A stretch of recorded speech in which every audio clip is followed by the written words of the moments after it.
Hello, everyone. Today's commentary is entitled, God Bless Us, Everyone, Why Dickens' Christmas Carol Still Resonates Today. Well, as you know, Grey Matter produces a special Christmas commentary each year. This time, we thought it would be great to celebrate one of the finest works of Christmas and Christian literature. Charles Dickens' A Christmas Carol is 181 years old this year. Although many today treat it as a child's ghost story, it was originally written for, and continues to have, a very adult message. It has multiple layers of meaning. It is a masterpiece of a short story. After all, who else could put the Grim Reaper, aka the ghost of Christmas yet to come, into a Christmas story and make it all work? In case there's anyone yet unfamiliar with this classic Victorian novella, Ebenezer Scrooge is a famously wealthy, unhappy, selfish, greedy money changer. The story begins on Christmas Eve day, when Scrooge calls Christmas a humbug, abuses his long-suffering clerk, Bob Cratchit, whose large family includes the lame Tiny Tim, refuses requests for charity, and rejects his nephew's attempt to bring him into the family fold. That fateful evening, Scrooge goes home to his empty mansion, which once belonged to his long-dead partner, Jacob Marley. Scrooge receives a visit from Marley's ghost, who drags around the clanking, heavy chains of his cold, avaricious life. He foretells that Scrooge will be visited by three spirits, offering him a last chance to redeem himself. Over the ensuing hours, Scrooge is first visited by the ghost of Christmas past, who takes Scrooge on a tour through his life, highlighting how he decayed from an open, loving young man into a mean miser, alienating all who loved him. Next, he meets the ghost of Christmas present, who lets Scrooge see into the happy but imperfect homes of Bob Cratchit and of his nephew, as well as showing Scrooge that ignorance and want plague the earth. Finally, the ghost of Christmas yet to come casts Scrooge into the future, where he sees the Cratchit family mourning Tiny Tim's death and then, to his horror, sees the greed and happiness surrounding his own celebrated demise. When a broken Scrooge awakens on Christmas morning, he thrills to discover that he still has time to make amends and, as Dickens writes, quote, "It was always said of him that he knew how to keep Christmas well, if any man alive possessed the knowledge," end quote. So let us now highlight 7 abiding themes from the story that have something to say about we grown-ups. First, our lives are accountable. Although not explicitly Christian, the carol is very Christian in its perspective that we reap what we sow. We see this with the damned Jacob Marley, and it is the central motif of the Scrooge story, i.e., what he is has been influenced by his own choices, and which, should he persist in them, quote, will foreshadow certain ends, end quote. Life, in this sense, is eminently just. Second, death is the great equalizer. Carol's 3 main characters all truck with death. Marley was dead is the line that opens the tale, and his ghost is sent to warn Scrooge, quote, "You have yet a chance and hope of escaping my fate," end quote. Scrooge toys with whether or not to mend his ways until the stark reality of his own tombstone terminates his vacillations. Whether Tiny Tim lives or dies is also the key suspense upon which our attention turns. As Hebrews reminds us, quote, "It is appointed for men once to die," end quote. Third, how we treat others is how we shall in turn be treated. Scrooge has no compunction about pushing others aside, using them, treating them transactionally as objects rather than subjects, but he never reckons with the truth that what goes around comes around. Much of Scrooge's shock at his future is just how dispensable and insignificant he is. His associates agree to attend his funeral upon stipulation that they, quote, must be fed. Only one volunteering to go without a meal. Vigil beside his pilfered body is kept only by rats. 2 debtors rejoice, and Scrooge's death buys them a reprieve. A pair of charwomen rejoice because his death provides them with something to pawn. Scrooge is thus not so repulsed by an eternity of heaven or hell as by a funeral of indifference. Fourth, truth is inescapable. The spirit of Christmas past appears with the light shining from its head, something that initially annoys Scrooge and which he later crushes, driving away the spirit with the candle snuffer. Quote, I bear the light of truth, end quote. The light of truth forces Scrooge to face his past honestly. Those things that were done to him about which he was powerless, an uncaring father, as well as those he chose, his breakup with Belle. While Scrooge is ready to look at the past through selective rose-colored glasses, the Spirit compels him to open his eyes, to see the impoverishment of his life against the rich happiness Belle discovered as a wife and mother with another man. Fifth, happiness does not require much. Scrooge reflects upon happy memories of Christmas balls as an apprentice to Old Man Fezziwig. The ghost of Christmas past challenges him, quote, he spent but a few pounds of your mortal money, 3 or 4 perhaps, end quote. And yet, decades later, we see that with Scrooge, memory of those 3 or 4 pounds is still compounding interest, albeit not a sum reckoned on one of his bank ledgers. Sixth, now is the moment to bring happiness. In a scene most often omitted from cinematic versions of the tale, Dickens describes what Scrooge sees after Marley leaves him. Marley exits from Scrooge's window to join a chorus of damned spirits whose presence on Scrooge's little street suddenly become apparent. He sees, quote, one old ghost in a white waistcoat with a monstrous iron safe attached to its ankle, who cried piteously at being unable to assist a wretched woman with an infant whom it saw below upon a doorstep, end quote. Dickens is blunt, quote, the misery of them all was that they sought to interfere for good in human matters and had lost the power forever, end quote. Life is when we can touch life, and the time to do that is fleeting. Finally, life is to be valued, not just for its usefulness, but because it is a gift about which we must not presume. Early on, when asked to contribute to pauper relief, Scrooge is told that some of the poor, quote, would rather die. His callous response is, quote, then let them die and decrease the surplus population. Later, when watching Tiny Tim, Scrooge expresses sympathy for the boy but is rebuked with his own words by the ghost of Christmas present. Quote, it may be that in the sight of heaven you are more worthless and less fit to live than millions like this poor man's child. To hear the insect on the leaf pronouncing on too much life among his hungry brothers in the dust, end quote. How much of that rebuke might fit our modern globalist anti-life Bill Gates set? It is said that when he was president during the Great Depression and World War II era, FDR would read A Christmas Carol aloud on Christmas Eve to his family at the White House. The kiddos may enjoy the ghosts, the scares, Tiny Tim, and the eventual happy ending, but might be challenged by the original. Dickens was writing, after all, in 1843, when literacy rates and vocabulary comprehension were higher than they are today. But perhaps that is all the more reason for we adults to sit down this Christmas season with the original, unadulterated text and savor, nearly 2 centuries after Dickens put pen to paper, what lessons A Christmas Carol still speaks to the grown-ups in the room.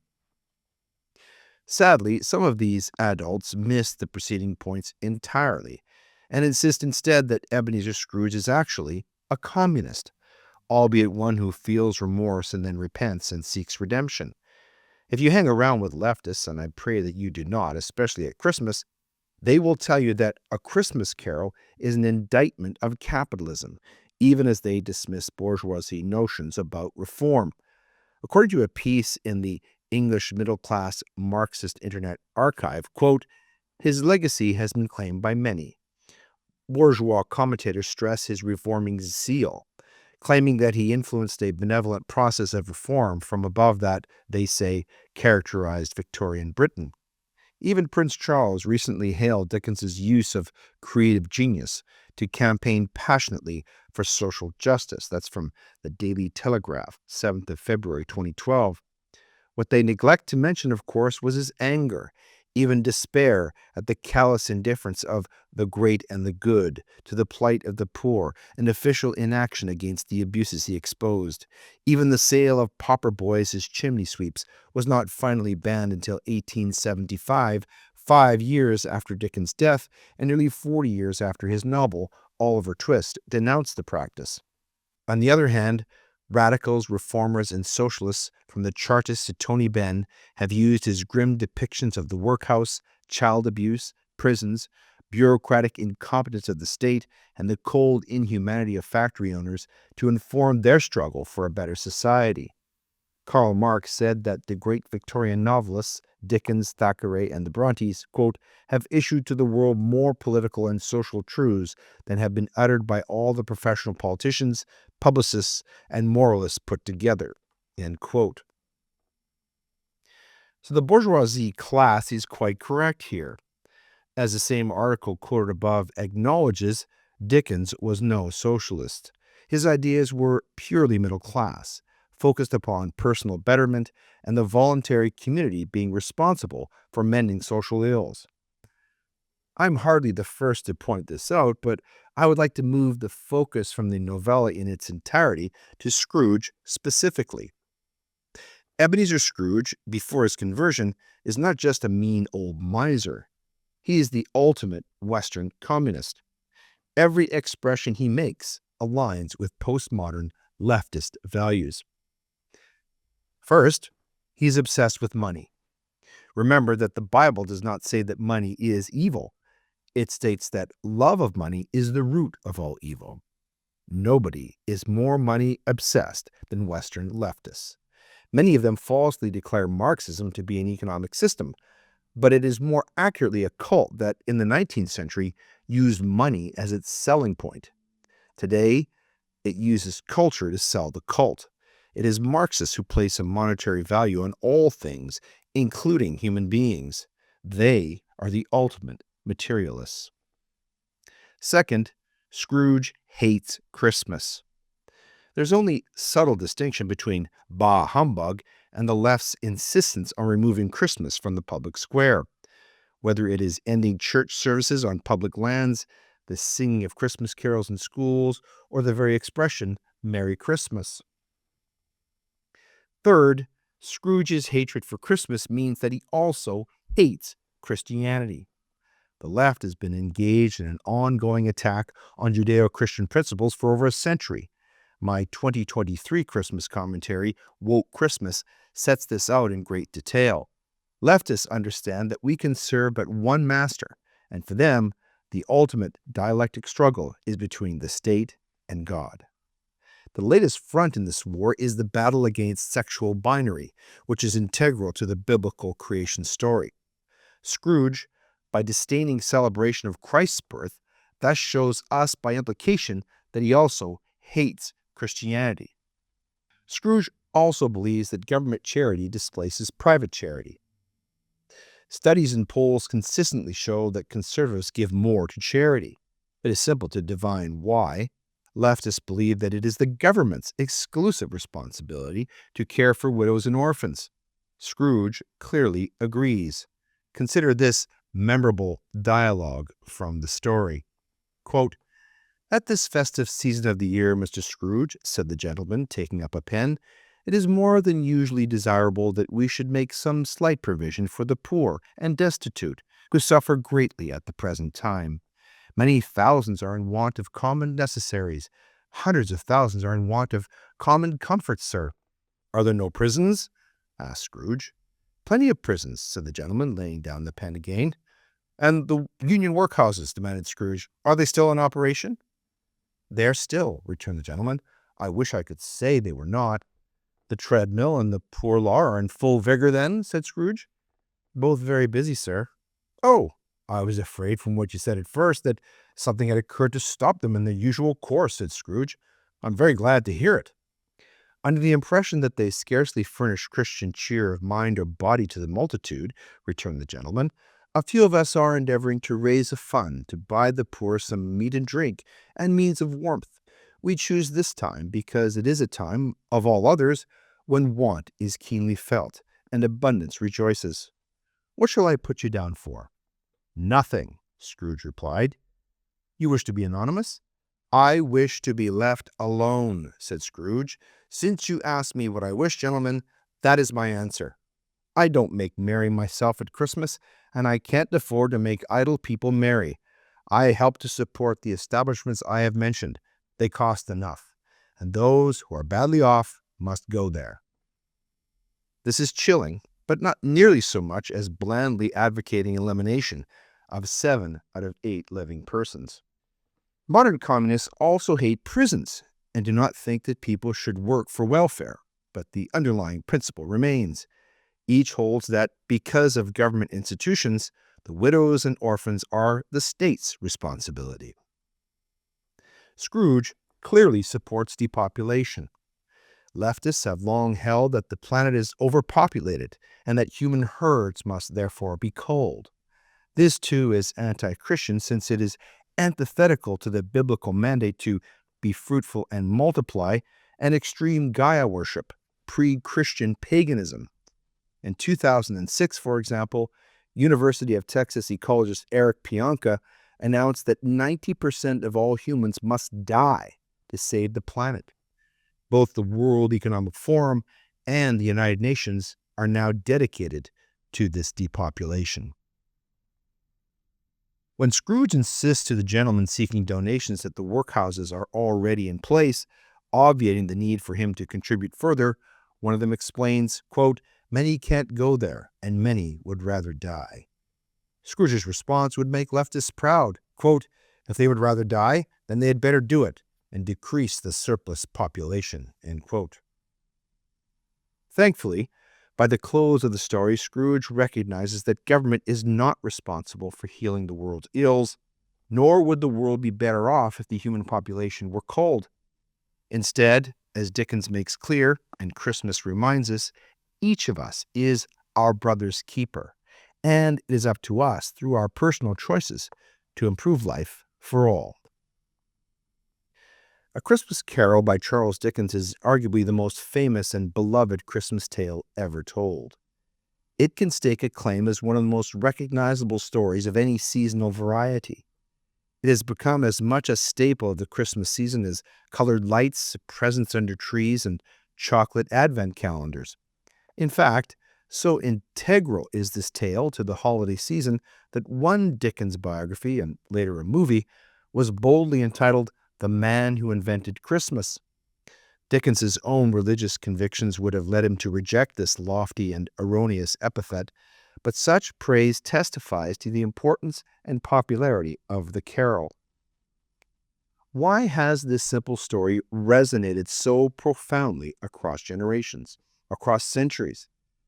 Dickens is firmly entrenched in the annals of literary greats, and the Christmas factor is undeniable. Everything is better at Yuletide, right? But the enduring power of A Christmas Carol transcends these factors. I believe that the secret to its greatness is that at the very heart of the story, we find the Christian gospel. Let me explain what I mean by this. Quote, "Marley was dead." A jarringly grim 3-word opening for a festive tale, but it is a perfect beginning, both literally and thematically. Despite being associated with a glorious birth, the meaning of the Christmas season must start, paradoxically, with the inevitability of death. The gift of salvation through Jesus was only made necessary because the wages of sin are death. That's from Romans chapter 6, verse 23. Equally memorable is our introduction to the character of Ebenezer Scrooge. Quote, "Oh, but he was a tight-fisted hand at the grindstone, Scrooge, a squeezing, wrenching, grasping, scraping, clutching, covetous old sinner." End quote. As readers, we typically like to align ourselves with the noble heroes of any moral tale. In Christ's parable of the prodigal son, we are the loving and forgiving father, or perhaps the returned son post-restoration, but rarely the self-righteous and jealous elder brother. Thus, in A Christmas Carol, we naturally place ourselves in the position of the good-hearted everyman Bob Cratchit, or as Fred, Scrooge's cheerfully optimistic nephew. Seldom do we see ourselves in the impeached role of Scrooge himself. Even Scrooge fails to recognize his true role in the tale.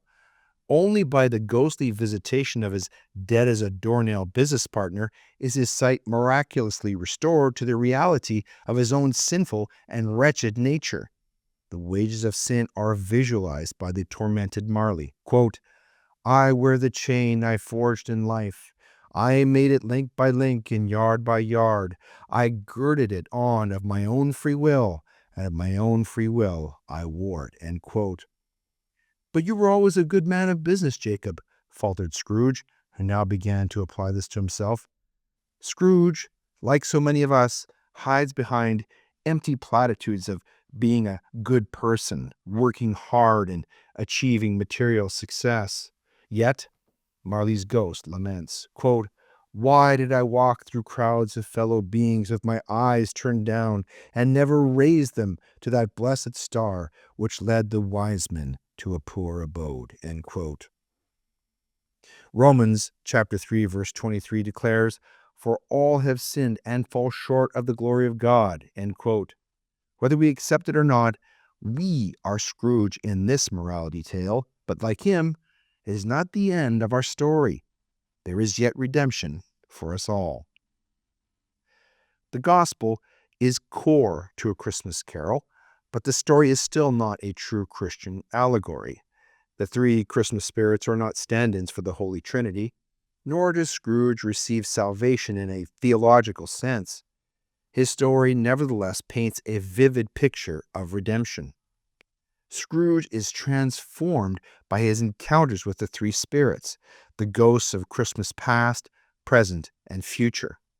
He catches a glimpse of this lost innocence, an almost Edenic and dreamlike Christmas paradise.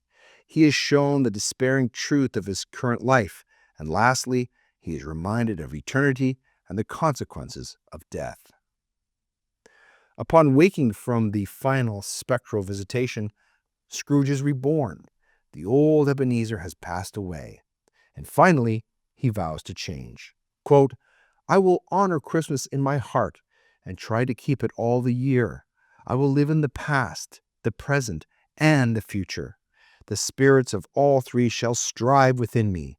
I will not shut out the lessons that they teach. End quote. The good news of the story is that no one, not even crotchety old Scrooge, is too far gone for redemption. Quote, what's today, my fine fellow? Said Scrooge. Today, replied the boy. Why, Christmas Day. It's Christmas Day, said Scrooge to himself. I haven't missed it. As a criminal crucified beside Jesus reminds us, short of death, there is no expiration date placed upon the invitation into heavenly paradise. What makes A Christmas Carol so heartwarming is not just that Scrooge is redeemed, but that he still has time to share his newfound Christmas spirit and bless those around him, and none more so than feeble Tiny Tim. A Christmas Carol remains as timely and profound today as it was when Dickens first published it in 1843. We do not outgrow the gospel or our need to be reminded of it. Jesus taught that we should come to him like children, and perhaps nothing connects us back to childhood quite like Christmas. As the ghost of Christmas present helps Scrooge to realize, quote, it is good to be children sometimes, and never better than at Christmas, when its mighty founder was a child himself. End quote. As we enjoy this special season, let us embrace the true spirit of Christmas. Furthermore, let us fix our sights upon the amazing gospel story that gives power and meaning to Christmas and our most beloved seasonal tales. So, happy Christmas to you and yours from all of us at Gray Matter and Miracle Channel. We close with a quotation from our famous author, Charles Dickens, who wrote, reflect upon your present blessings, of which every man has plenty, not on your past misfortunes, of which all men have some.